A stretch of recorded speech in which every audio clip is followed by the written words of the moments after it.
All right, ladies and gentlemen, welcome back to the show. It's a new year, new us. I just want to say welcome back, football family. I mean, you tuning in to Speak on the Sports. I'm your host, Victor Gwynn, along with my side man here, Terrence T. Know-It-All. What's up, T? How you doing? How's it going? Yeah, so we're here to break down the biggest stories, biggest rivalries, and the matchups in NFL today. And today, T, we are diving into one of the fiercest rivalries in sports history, the Dallas Cowboys versus the Philadelphia Eagles. How deep does this rivalry go? And is this rivalry something that, is going to stand the test of time?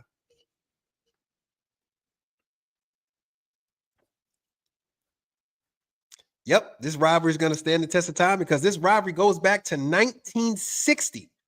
Okay, the Cowboys and Eagles have played a total of 132 times, with the Cowboys holding a slight edge, 74 wins to the Eagles 58. However, in recent history, recent history, it's been Philly. It ain't never been good. Philly. It's been all Philly. Last season, the Eagles whooped up on the Dallas Cowboys. They swept them 41-7 and then 34-6 in dominant fashion. Tell me about this rivalry and how it's important to the NFL right now. It helps keep it's one-sided right now. I mean, everything is one-sided when it comes to Dallas right now, though. But let's be real. You ain't telling no lies. Go ahead. Sorry about that. It's helping keep it's showing them who's on top and how to get it done. Yeah, exactly. And with this rivalry comes,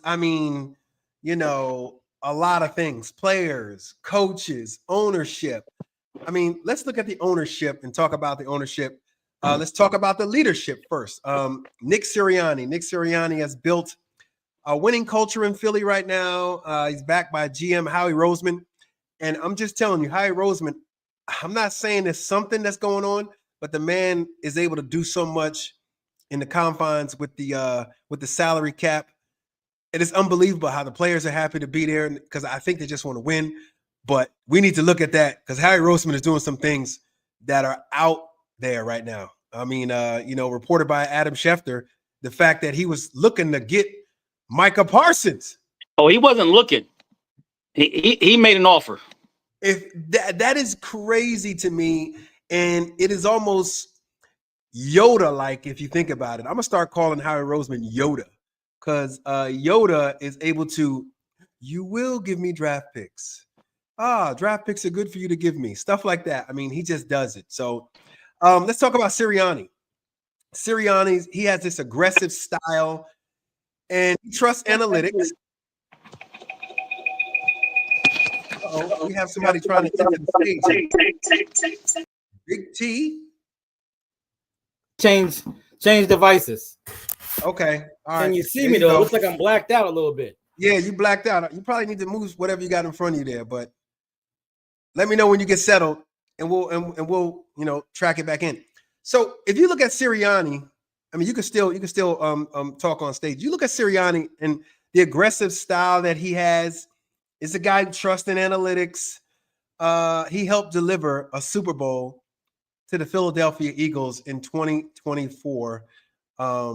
2025 season. I mean, how big is that for Philly to have that type of guy who leads with his heart? If you look at him, he's the guy who leads with his heart, and he's the guy who's going to tell you what's on his mind. What do you think about that? Make the moves that he's making, and just, come across and really get everything done. I mean, he's.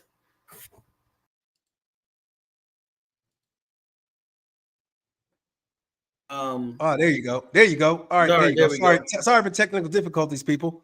If you want to join the show, call in at 512-967-3496. You could leave a message on Facebook at Speak on the Sports and at NYG Men for Life. Don't get caught up in that. I'm the person that's going to answer your questions, and subscribe to the YouTube channel. So talk about Sirianni's aggressive style. He's an analytics guy, but he delivered a Super Bowl. You saw the drama, AJ Brown on the sidelines, the outlandish speaking to the crowd. What is Nick Sirianni? What kind of coach is he? And what kind of leadership do you see out of him? He's a rah-rah. Rah-rah. So, I mean, he's a rah-rah, and his background is what? Defense or offense? Excuse me. I believe it's defense from Sirianni. Yeah. He's not an offensive genius. No, not at all. Not at all. And that's another thing to bring up too. Chip Kelly's not there right now. You have another offensive coordinator giving Jalen Hurts some calls. We'll see how that works out though. But the guy delivered a Super Bowl to one of the most starved fan bases in the league, and he did it in dramatic fashion. Saquon Barkley had over 2,000 yards. Jalen Hurts was an MVP. AJ Brown got paid. Everybody got paid. Everybody got their money. Is it because of the culture that he has in there, or is it just because those players are just who they are? I believe it's a little bit of both. Who they are and players getting paid. Guys produce more when they're happy. That's right. And nothing moves the sticks like money right now. So, okay. All right. So let's talk about this. In the NFL meetings, the NFL, they actually looked at trying to get rid of the tush push, the infamous tush push, but it's still alive by popular demand. What do you say about the way the owners reacted to teams like the Green Bay Packers trying to get the tush push deemed illegal in the NFL in 2020? I mean, I can't say much. I'm down 295 away from Philadelphia. I think we were part of that ban on the tush push. But it's hey, hold on. Let him. I know we've seen in the background. Let him know who you referencing though. Oh, Washington Commanders. That's right. Them Commanders. Exactly. But it's interesting because of this though. And if you look at the rules, you cannot do the push on defense because it's banned. You can't do the push. You can't do the push on special teams because it's banned. But they allow you to do it on offense. And that's just one more thing that the defense has got to worry about that the offense doesn't. I mean, the offense, you got to look at the NFL right now. It's a passing league. You got to just follow the money. It's always been at the quarterback position, but look who's getting paid a lot too. The quarterback, the people the quarterback is throwing the ball to right now. So the infamous tush push is in my opinion. I think the play should be deemed illegal just for everything you just said. I think it should. You can't push a defensive player to help go against the offense. Here's where it's going to happen at though. It's not going to become illegal until you get a big time lineman hurt, a big time defensive lineman hurt, or you do like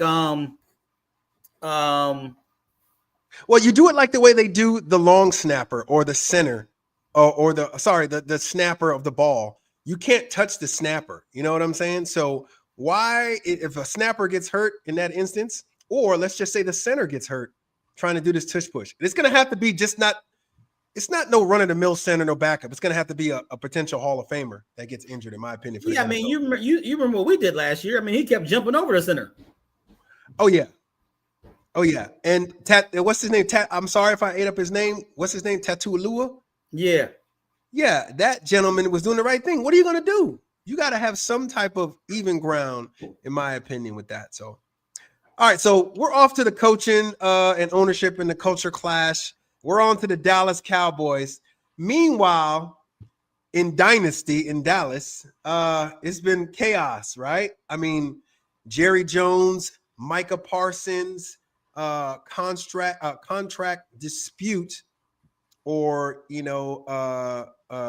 just something that was a misunderstanding in not in my opinion, but in Jerry's opinion, and that Micah Parsons backed out on a deal that he had, a handshake deal and his agent wasn't there. And Micah Parsons said, no, I'd like a third party to be here. 25-year-old black male playing football. He's in his office with his owner who calls him in there and starts talking contracts.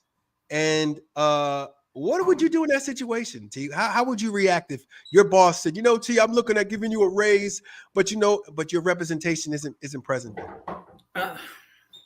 Well, you got to watch Jerry. Jerry's is Jerry all there? Let's start there with Jerry. Yeah. Jerry came out and said it. He's a soap opera. And what happens in soap operas? A lot of drama, right? Yeah. So does Jerry, I don't want to use that phrase. Does he relish this type of exposure to his organization, regardless of the outcome? If it's good or bad, exposure is just exposure to him. Yep. Oh, man. So, all right, there's a lot of chaos in there. Before this, though, Mike McCarthy's out as head coach. Brian Schottenheimer's in. His dad was a Hall of Fame coach, in my opinion, Marty Schottenheimer. He steps in as head coach. But the power still lies with Jerry. Is there a power dynamic in there where you could separate the head coach, the GM, and the owner, and the head coach has say? No, because the owner is the GM. And that's the problem with a lot of Dallas fans. Dallas fans, if you're there, give us a call, 512-967-3496. We'd like to hear what you'd like to say with the power dynamic going on in your organization right now. But to speak on Jerry, though, you have to speak on the disrespect. He can't even call, the man by his name. You talking about the agent for Micah Parsons? No. Jerry calls Micah Michael. Listen to him. He'll say he Michael. Calls him Micah. Michael? Yeah, he'll say Michael. Wow. And I'm looking up his agent's name. I don't want to chew his agent's name up. Where's his agent at here? Who's his agent? Micah Parsons' agent. Anyway, I don't want to screw up his name, but I'm going to go back. I want to look at this power dynamic between those guys. Jerry Jones, the head coach. Does the head coach in Dallas have some say, or is it just my way or the highway? Yeah, they're in the room. The lunch room. Micah Parsons. Yeah, nobody has any say there. Yeah, nobody has any say. And how did you feel about when Jerry said it was a conversation or basically an interaction between two people and not a third, and didn't need a third party? Isn't that, I'd like the NFLPA to look into that. And why is an owner talking directly to a player with regard to contracts without representation? I just think that's something they need to look at, in my opinion. And is Jerry Jones not a guy who's built his fortune on having legal documents put in front of him? I look at Jerry and I say, have you done a business deal, a handshake deal, Jerry, without lawyers involved? It just seemed pretty awkward to me. Jerry's Jerry. Jerry's a good old boy. Oh yeah, he's from that era and stuff. But anyway, but Jerry, Jerry has full control. His son thinks he may have control, but he doesn't. Yeah, Stephen Jones doesn't have all that say, in my opinion. So with this messy breakup, Micah Parsons, Dallas Cowboys, the Dallas Cowboys traded him to the Green Bay Packers for a player, a defensive tackle in Clark, and 2 first-round draft picks. And I just don't think they're going to be high draft picks. They're going to be low 20s each year. Did the Cowboys make the right decision in trading Micah Parsons, period? Or did they fail in not trading him earlier? Well,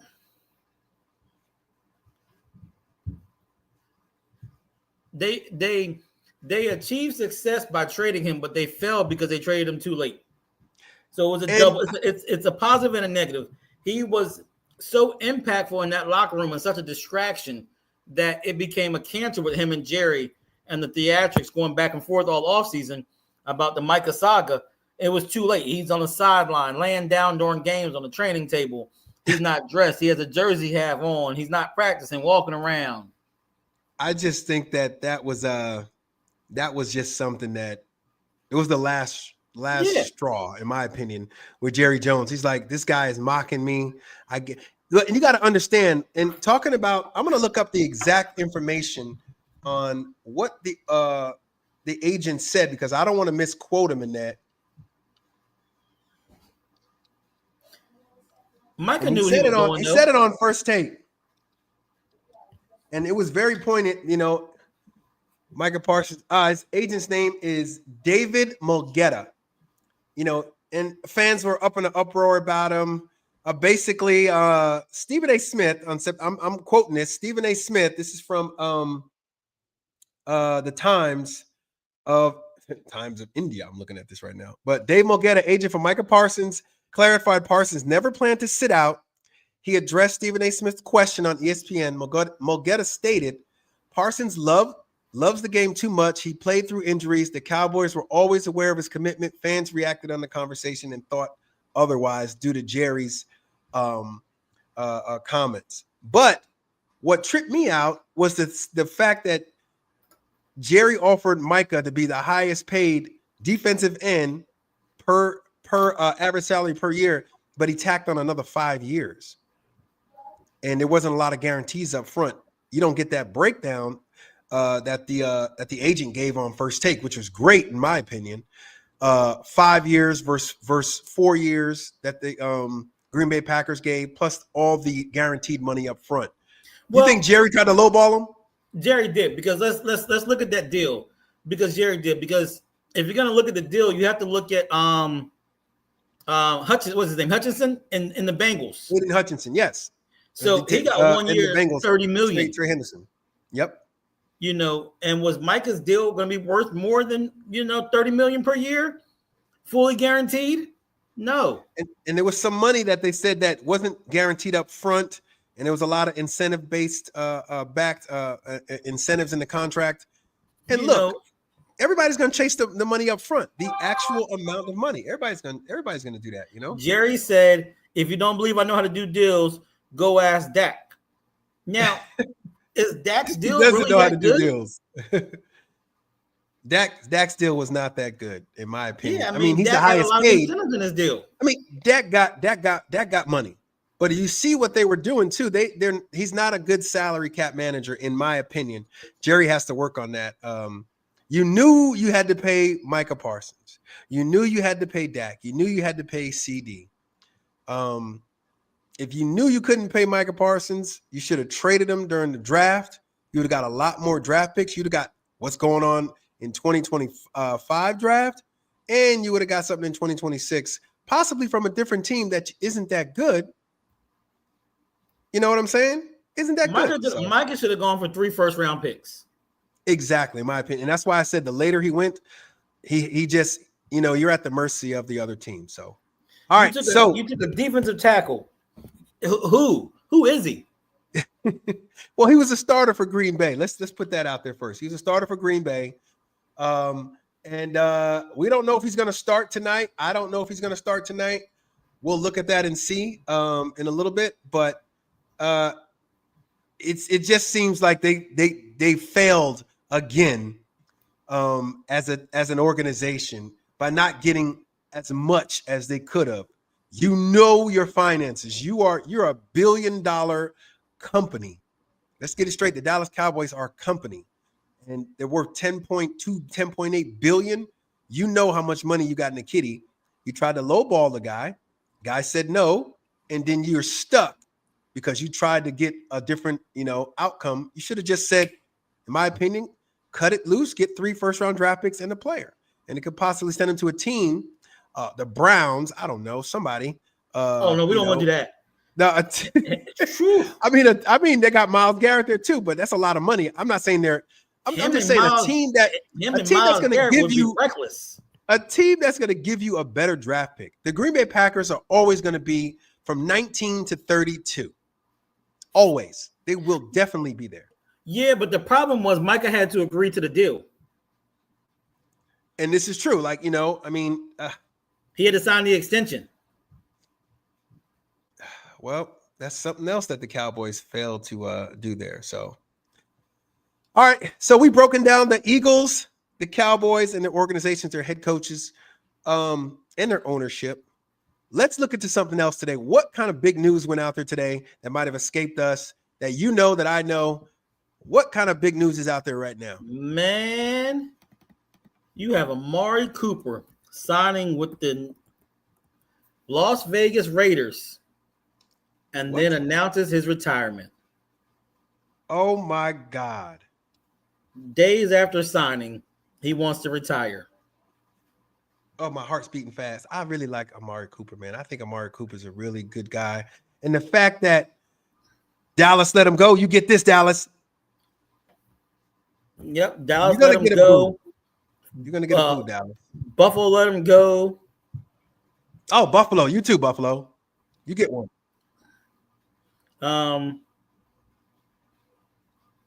But you also have, tying back into the game. I mean, Schottenheimer's going to do something tonight. He's going to honor his dad some way, somehow, he said. It's going to be a particular play that his dad probably runs. Yeah, it's going to be something that he said he's going to honor his dad. There's going to be a way. I don't know if it's going to be the way he dresses, a play, what it's going to be, but he's going to honor his dad tonight. Okay, that seems like it's going to be good. I have something that's off the radar, but, it's been said about there. What do you think about, this Eagles team not wanting to celebrate their banner? The team is not going to be out tonight when the banner goes up. Is that something that's sort of a moment lost, or is that something that, hey, we're on to new and big and better things. We got our rings. What do you think about that scenario tonight as that plays out? If the Philadelphia Eagles are not out there and their fans are there and that banner is being raised, that's a moment lost. I totally agree with you. Because that's not for you. That is for your fans. That is for everybody else. Thank you. And I agree with that. I understand the Bill Belichick, Tom Brady, forget about last year. No, they raised their banners though. And Tom Brady came out and did his let's effing go. Philly, you got to have your guys out there. Let these guys celebrate that year, and then that be the last of it. And then it's on to the field. But, I mean, guys, these days, they can't compartmentalize some things. They just have to just let it go and stay there. So I got one more news for you. Okay, newsflash. And this is a different one.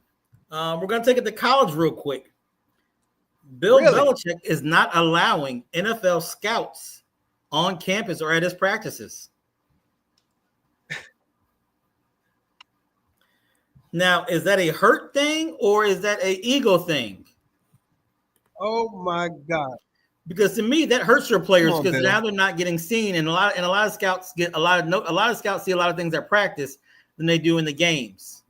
But this is the thing: three things out of this. One, scouts can also see flaws, right?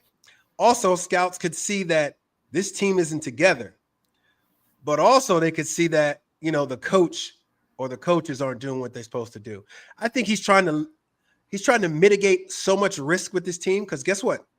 70 players from the transfer portal are now with the North Carolina Tar Heels. 70 players. Okay, you paid $4 million to a quarterback that fumbled through interceptions, and it didn't look good in that 40 burger that got that 40-something burger that got put up on him.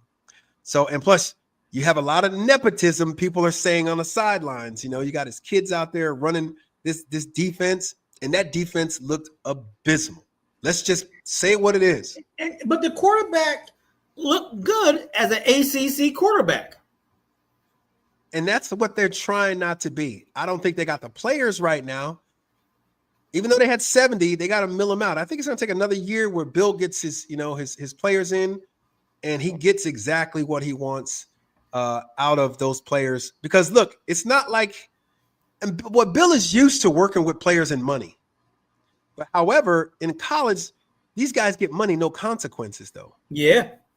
So performance is not. There's not a performance-based NIL deal. It's an NIL deal. Name, image, and likeness. It's not name, image, and how I do on the field. No, it's name, image, and likeness, not name, image, and performance. So those guys do not get the penalties that players in the NFL have. Player clauses in their contracts and playing time, and Bill can just sit you because you're not the guy on the field. So, but with that being said, let's check out one more team in college before we get back to this Philadelphia Eagles. We're going to break down the offense and defense next.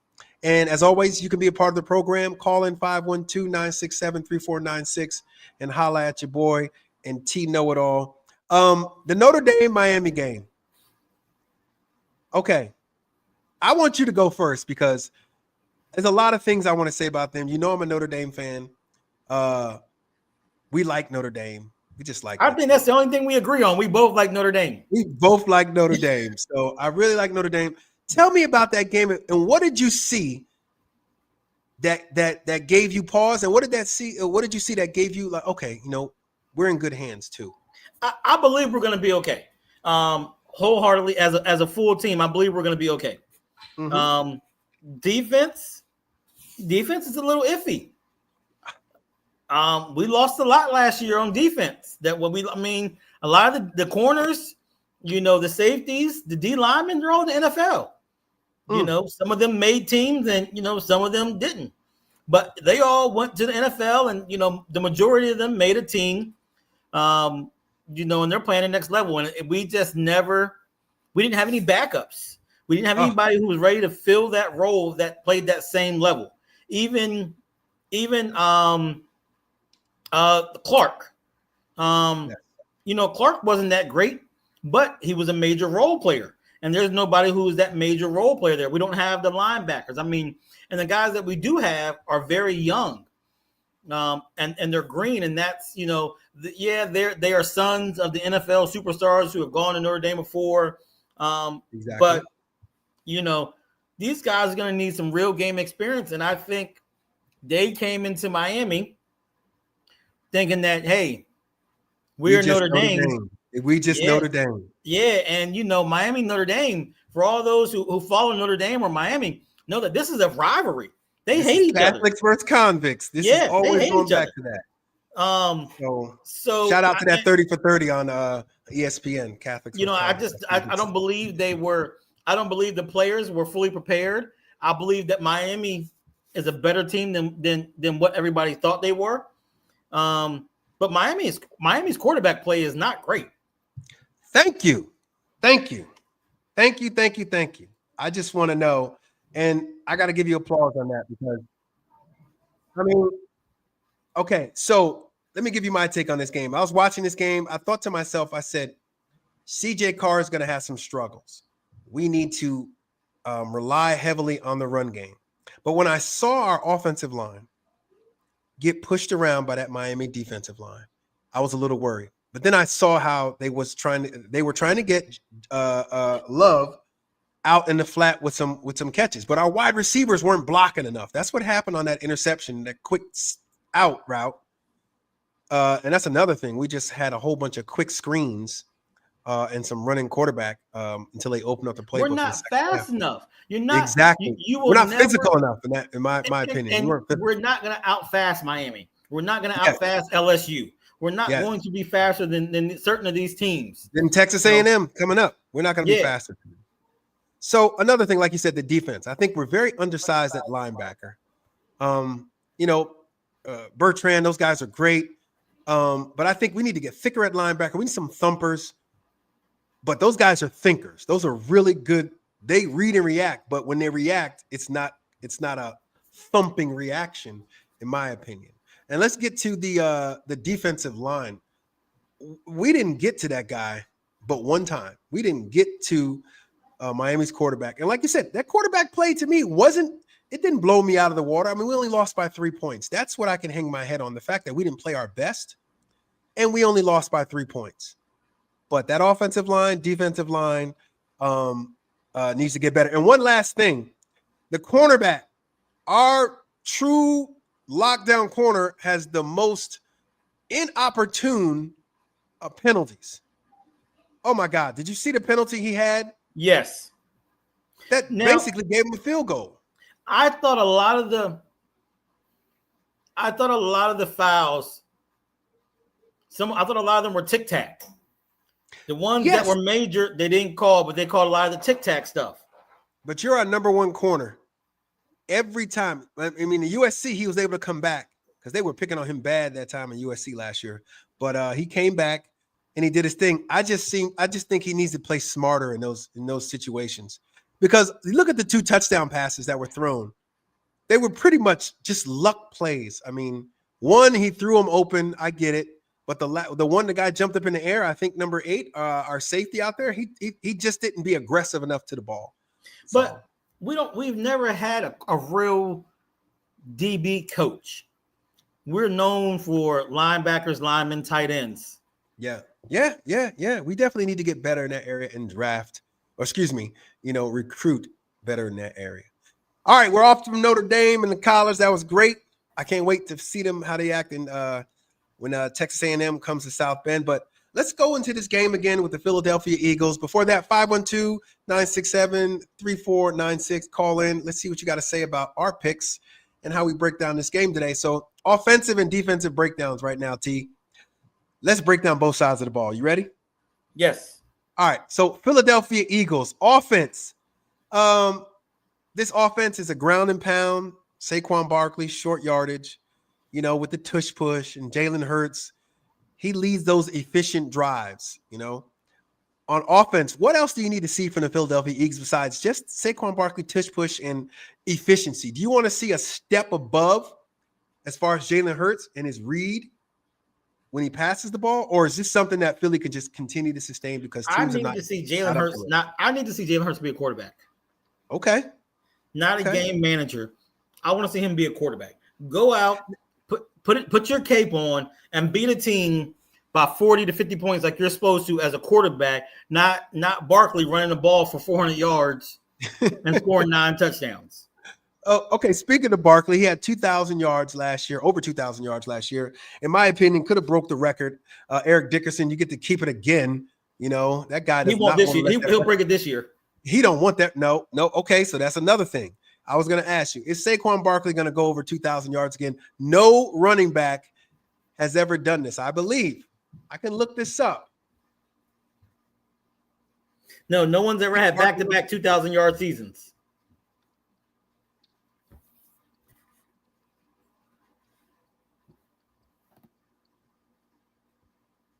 Okay, let's see that. No running back in NFL history, according to AI Overview on Google, has rushed for 2,000 yards in back-to-back seasons. Is this something that Saquon is capable of doing? Yes. Or do you think they try to go away from that to put Jalen Hurts above that level? No, they're gonna rely heavily on Saquon. There's a new offensive coordinator this year. Kellen Moore is gone. Yes. So fourth straight year, new offensive coordinator? Yeah. Wait, who was their offensive coordinator last year? Was Kellen Moore when they won? Kellen Moore. Who was Chip Kelly's? I'm sorry, I said Chip Kelly last time. I'm sorry.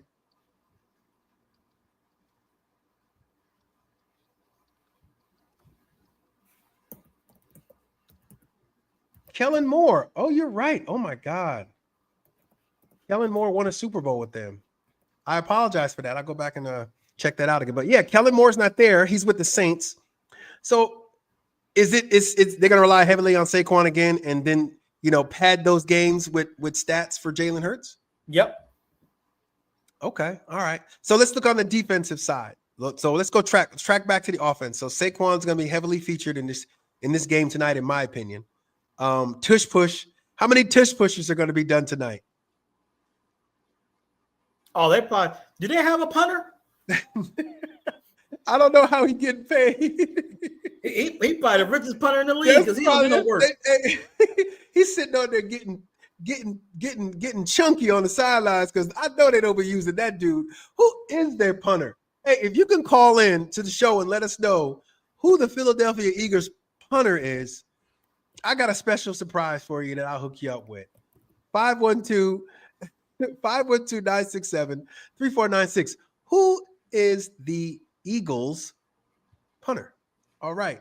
So, yeah, that guy's getting a lot of money. And he's just not doing a lot. So defensively, we're moving on to defense. The defense, elite red zone containment. These guys bow up in the 20 yards and in. They allowed just 17.8 points per game. The depth on the line keeps them fresh and dangerous. Talk about that Philly defense and the one monster on that squad. I mean, the one monster. Their secondary is a monster. I mean, Philly really does have a good secondary. And they got rid of a potential future Hall of Famer. Yeah. I mean, they're secondary, their line, their D line, linebackers probably a little but you know they're strong everywhere else. Yeah, I mean, I look at the Eagles' defensive line, and you just go back to what they did to KC in the Super Bowl. Wow. I mean, I stopped watching that Super Bowl at halftime. I'm telling you right now. KC, Washington. I mean, they got some. I mean, that's a defensive front, and I can't wait to see what happens tonight and see what Dallas does because, you know, Dallas, they got a lot to deal with tonight with the Eagles. So, with that being said, we can get into the Dallas Cowboys right now too. We got to keep it even. We got to balance the scales here. So, the Dallas Cowboys on offense, the aerial attack, Dak Prescott, and CeeDee Lamb, and the new weapon they got in George Pickens. You know, but the run game is ranked 27th last season. They got three running backs, in my opinion, that, you know, they have Javonte Williams, they have Miles Sanders, and Jaden Blue. Unfortunately, Jaden Blue is not playing tonight. He's on the inactive roster. Is Dallas going to have this aerial attack tonight to actually, you know, put up some points against, you know, a heavily favored defense? I mean, this defense is heavily favored. CeeDee Lamb, George Pickens. How do these guys do tonight? Who putting up points? Let me get my Stephen A. Smith on. Who putting up points? Because it ain't gonna be Dak. Hey, Stephen A. said, "What era? Yeah, what era? It ain't gonna be Dak because Dak's gonna be on his back all night." And that's the thing. So the offensive line, they don't have Zach Martin anymore.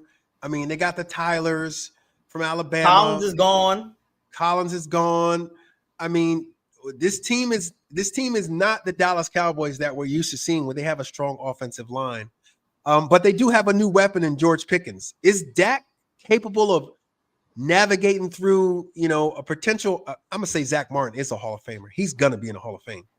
Zach Martin being in that position, does Dak able to get the ball to George Pickens and CeeDee Lamb and his tight ends and stuff? Is George Pickett really a number one? Maybe on the Steelers, not in Dallas. I can tell you right now, they're going to lock down CeeDee Lamb and make George Pickens beat them in the tight end, in my opinion. He was giving away for pennies. Is it because he was a problem, though? Is it because he was a problem? I don't know. So we'll look and see about that as far as George Pickens goes. In my opinion, I think that, you know, Dallas Cowboys, they definitely need to run the football by committee. Okay, you got Javonte Williams. It's like I said, you don't have the other running back, but you got Javonte Williams and you got Miles Sanders. Miles Sanders is a former. T is having some technical difficulties here. You there, T? All right, we'll get him to dial back in. We'll move on though. 512-967-3496. Call into the program, be a part of it. We want to see what you got to say about tonight's outstanding football game, the Dallas Cowboys versus the Philadelphia Eagles. So we're on to the Cowboys offense, you know, and you have George Pickens, but the run game, in my opinion, needs to be better. All right, we have you back there. Sorry about that. We have you back there. So I had to change location. George Pickens, in my opinion, is just he's a good Robin to CeeDee Lamb being Batman, in my opinion. Does he have the potential to be Batman if CeeDee Lamb gets, you know, hurt? That time is going to tell that. But we've seen what CeeDee Lamb could do. George Pickens in the Steelers, we didn't see that. What do you think about the run game and how valuable that is tonight against the Philadelphia Eagles? And can Dallas run the ball? Dallas cannot run the ball. Oh my goodness! Because of that Steelers defense. I mean, excuse me, the Philadelphia Eagles defense. Yes. Dallas is. I mean that, and Dallas doesn't have a run game. So the Dallas Cowboys are going to be one-dimensional. Miles Sanders. What I mean. He's not your up the middle. He's not your old school Ezekiel Elliott style runner. Yeah, he's not going to get you those. Take that punishment going through the tackle. And I don't think the Eagles are going to welcome him back at all. It's not going to be the fans are not going to welcome back. Maybe the players, but when the game starts, it is what it is, in my opinion. So let's look at Dallas's defense, a defense that gave up 27.5 points per game last year. Poor red zone defense, missed tackles, and Parsons just not being there tonight. I mean, are the Dallas Cowboys defensively ready for this? You know, they got hurt players coming back and Trevon Diggs. You got Clark, who just got there. I don't know how he's going to be, put in there. Are the Dallas Cowboys defensively hampered tonight against this Philadelphia Eagles offense? We are about to watch the North Carolina Tar Heels play the Philadelphia Eagles. Is how bad it's going to be. This may be worse than the playoffs when Philadelphia rolled on everybody. Yo, your analogies kill me, man, because, I mean, I got to give that applause. A statement that makes me, you want to laugh at it, but you look at the reality of it and you just say to yourself, if that team becomes one-dimensional, how many sacks are going to happen tonight? If they cannot run the ball on, 3rd and 4, 3rd and 2, the Dallas Cowboys are going to rely on Dak Prescott 40 times tonight. And how many sacks? I think they might get 6 sacks tonight on him. If so that you got CeeDee Lamb, you got George Pickens, you got Jalen Tolbert, you got Turpin. He's a kickoff guy, but he'll probably play Ryan Flowery. Yeah, those guys are gonna have to show up big time. They have 5 wide receivers dressed tonight. Wow, and that's something that puzzles me. And this is the thing: you don't have your motor in Micah Parsons tonight to actually put some pressure on Jalen Hurts. I think Jalen Hurts is gonna be back there tonight. Doing his taxes, in my opinion, dump offs, running out. I just don't think Dallas is going to have it tonight. And who was the guy they got from the Green Bay trade? What was his name? I think it was, his last name is Clark. I got to look it up. He's not even playing. He's not playing? He's not playing. Oh, that's not good. I don't think he's playing. I'm looking at the active and inactive roster. Yeah, that's what I was trying to look at. I'm looking at I don't see him listed. But I may be looking at it, may not be up to date, but it should be because it's game time. Well, let's check it out. So let's look at Cowboys and Eagles inactives tonight. This is good. We can get this out there right now. So Cowboys, Eagles, inactives for the Eagles tonight. Azeez Ojulari, former Giant. Tanner McKee. Agbo Okoronkwo. I don't know what position he plays. Drew Kendall, Cameron Williams, Kenyon Green, and Ty Robinson. That's a defensive tackle. And the last two, Cameron Williams, were tackles. And Kenyon Green was a tackle. And Ty Robinson was a defensive tackle. Let's look and see who's inactive for the Cowboys tonight.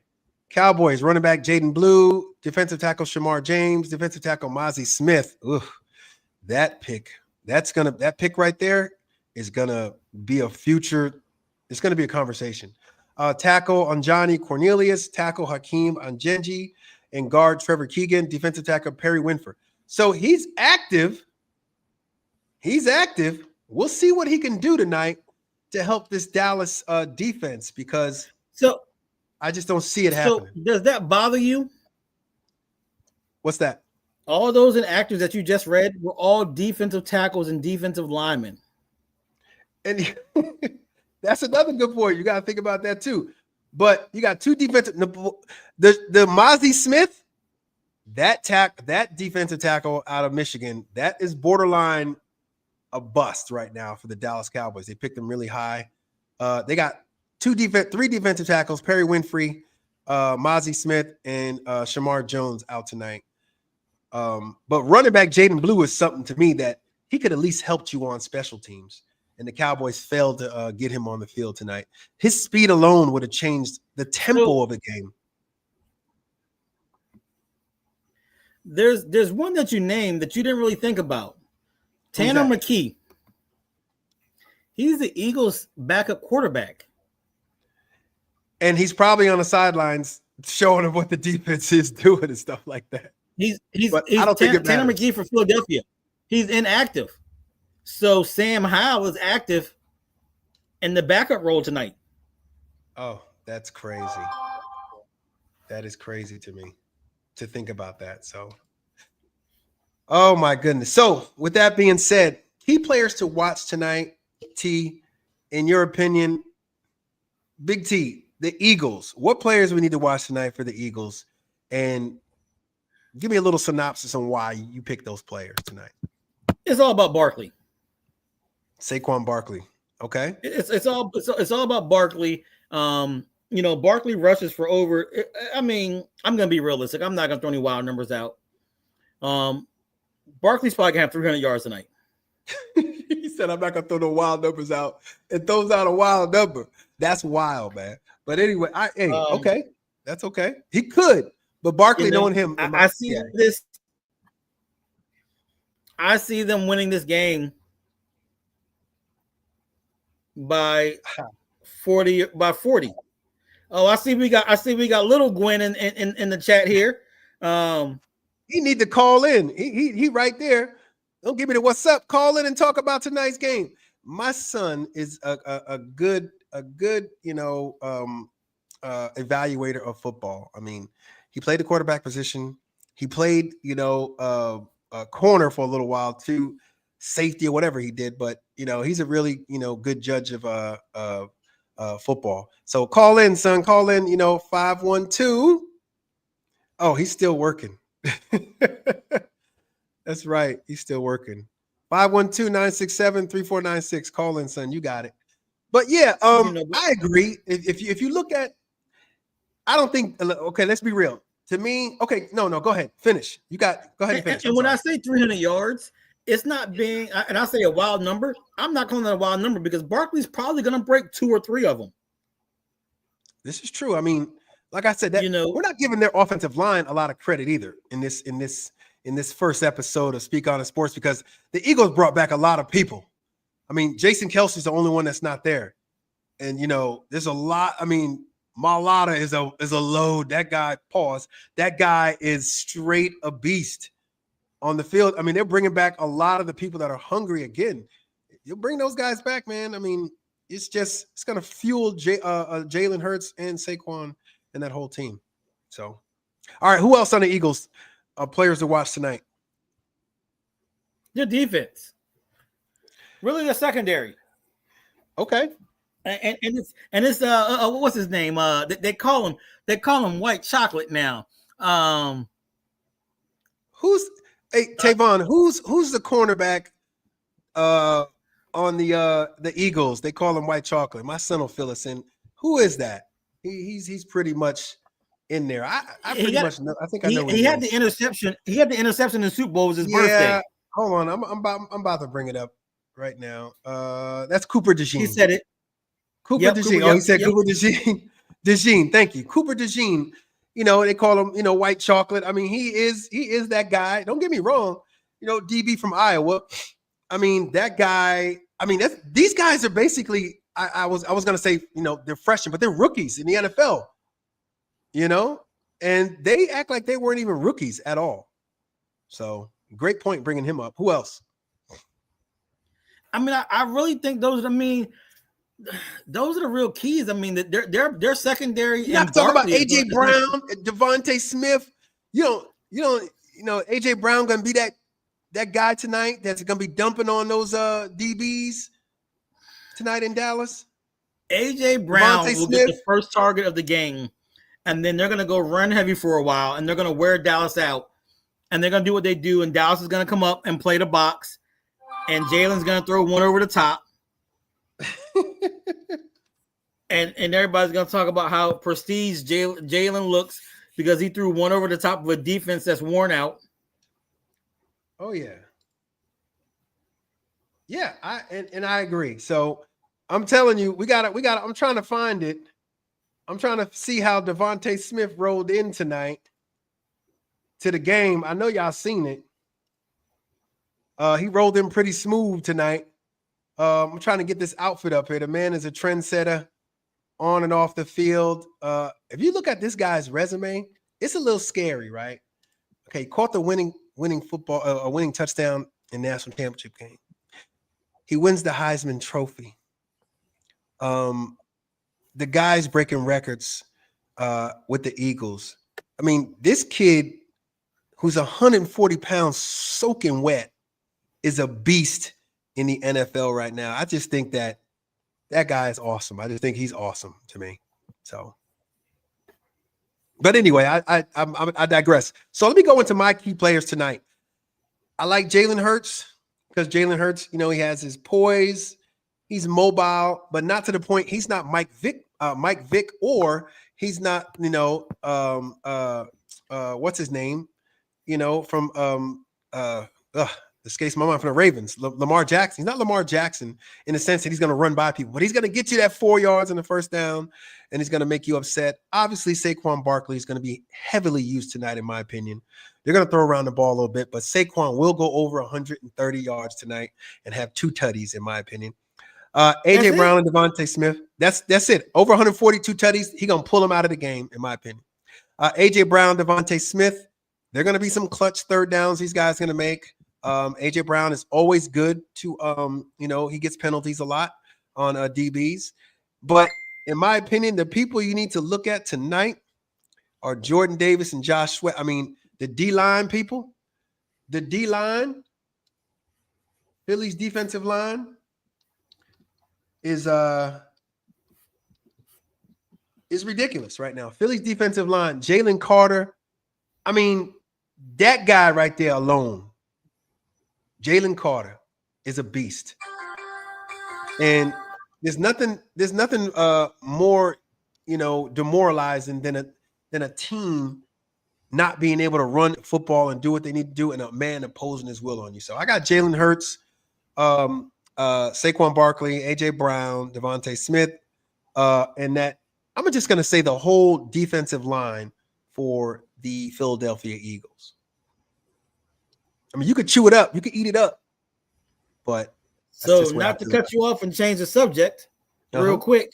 Adam Schefter just reported Christian McCaffrey limited due to calf issues again. See, okay, now let's go. Okay, we'll dive into this real quick. I know the game is starting a little while, but is Christian McCaffrey, CMC, this is his last year, has injuries derailed his Hall of Fame march? Yes. It's a shame, man, because that kid he was the man in Carolina, and they put him through a lot of wars out there and broke him down. But he reinvented himself and came to San Francisco and was an outstanding player. But injuries, he had to go all the way to Germany to do some, blood therapy treatments and stuff like that. What did he said? He said CMC needs to drink more pickle juice. Okay.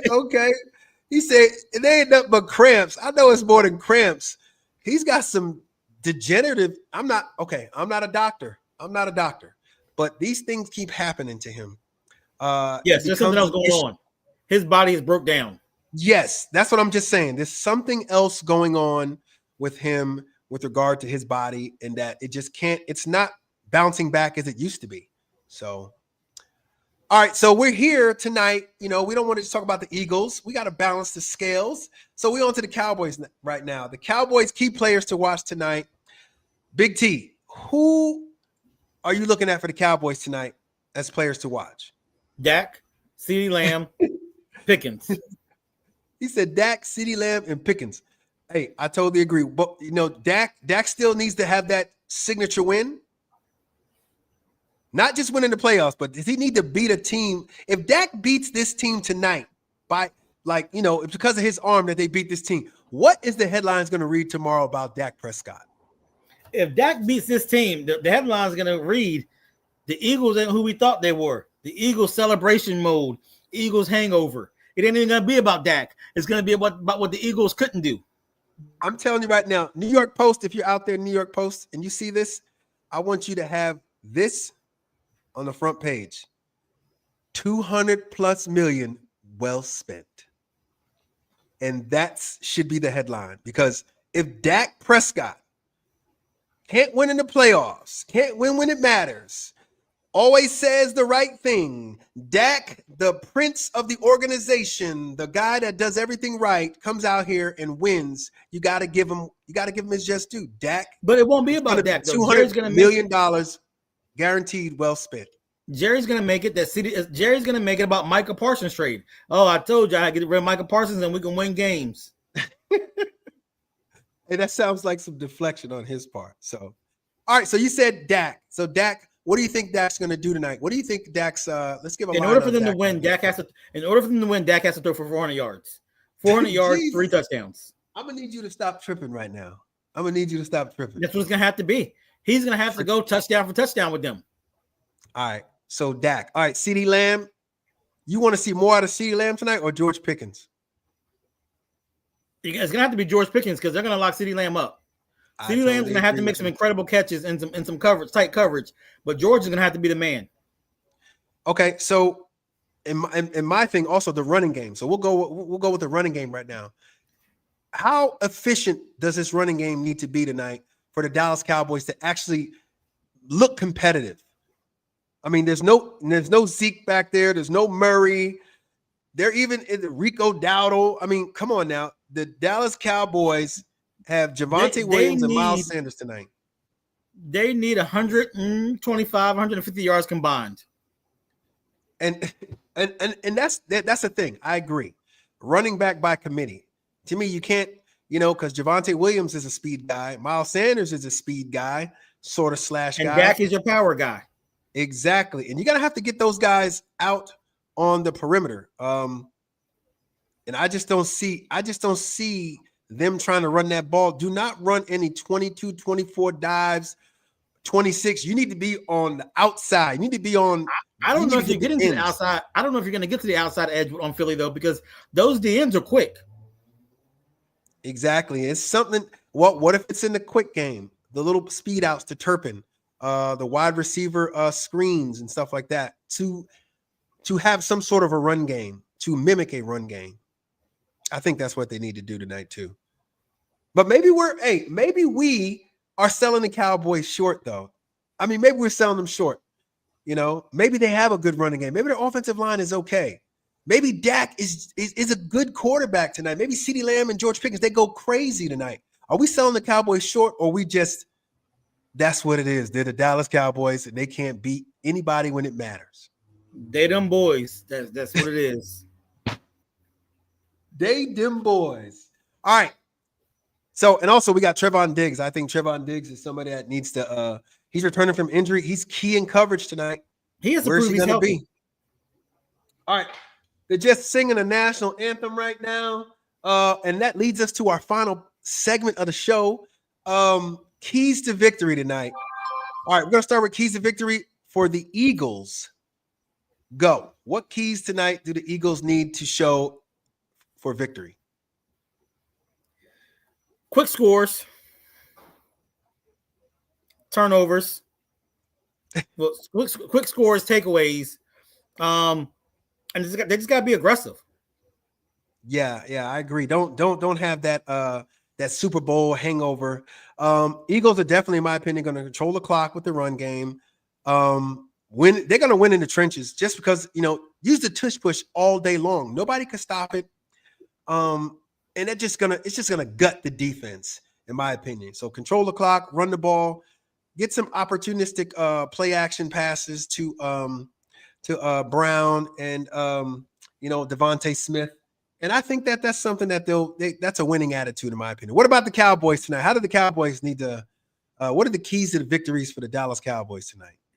Possession. And that in possession, you have to run the ball, right? You got to keep that ball as long as you can. The Cowboys need 15-minute drives, 20-minute drives. They need to possess the ball. You talking about that 18-minute New York Giant drive in the Super Bowl, 17 plays. That's what they need. And they need to run as much cloth. As long as they keep the ball, they keep Philly on the sideline. Exactly. But they also have to stop that run because Saquon don't need much time to score. And I agree. Saquon, in my opinion, the Cowboys need to start fast. They need to, if they get the ball if Philly defers and Dallas gets the ball tonight, which I think might happen, or if the Dallas Cowboys win the toss, they need to accept the ball. They need to accept the ball, start fast, protect Prescott. They need to force some turnovers, and definitely don't let Jalen Hurts get easy first downs. 3rd and 6, he runs 8 yards. Don't let this guy beat you tonight. Get some coverage. And you know who the Dallas Cowboys defensive coordinator is, correct? No. Who is the Bears' old head coach? Rex? No. How far back was going? Huh? Well, he just got fired. Yeah. There's been so many. Which one was that? That was Matt Eberflus. So think about that. Matt Eberflus. God. Yeah, this game is over. Matt Eberflus is going to be, he has the task tonight of stopping this jacked up Philadelphia Eagles offense, tush push, running quarterback, quick, wide receivers, and a running back that's going to be in the Hall of Fame. They'll be fired by week 3. So this is a long season for the Dallas Cowboys, man. And I look at it as a learning process to them. So, all right. So predictions today. All right. Lincoln Financial Field tonight is going to be rocking. The Eagles are defending champs, and they're built for this moment, a lot of people think. Dallas is still figuring it out. The Parsons drama cast a shadow over this game, especially if the defense actually, doesn't play well. All right. So final score predictions. What say you of tonight's score? 47. Wait, whoa. Slow down. You didn't have to be that fast. Go ahead. What'd you say? T? 40-7. 40-7. Wow.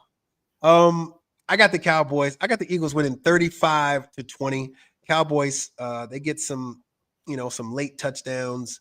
That whole team's going to be in there.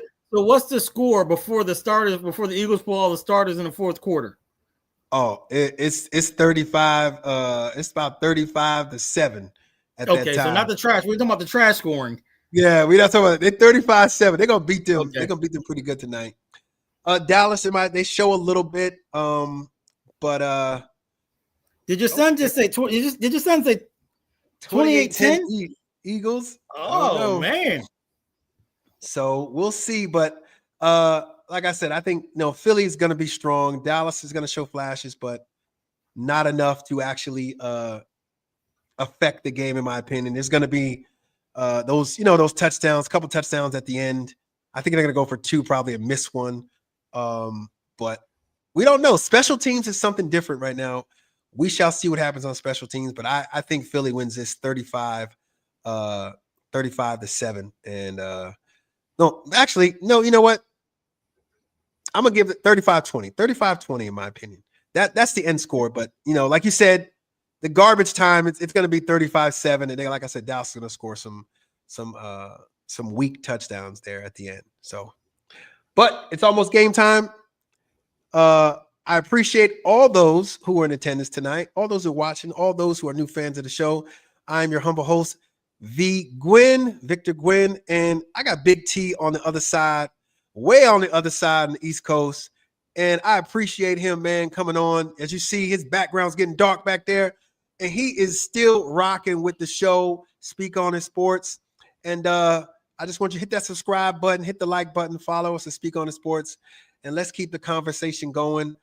I'm always happy to talk to you, Big T. And until next time, man, let's speak on it, bro. Definitely. I will see you Sunday, brother. Y'all have a good one. Enjoy the game. Yes, and Sunday, we will have our own show. We'll discuss the rest of the football week 1 games. But tonight was just strictly Dallas versus the Philadelphia Eagles. T, enjoy the game, brother. You too. Tavon, call in on Sunday, brother. Get you on the line.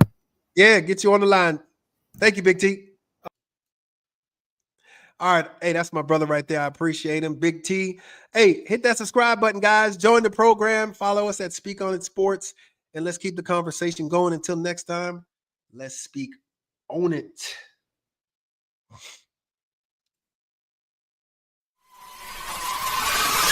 Peace.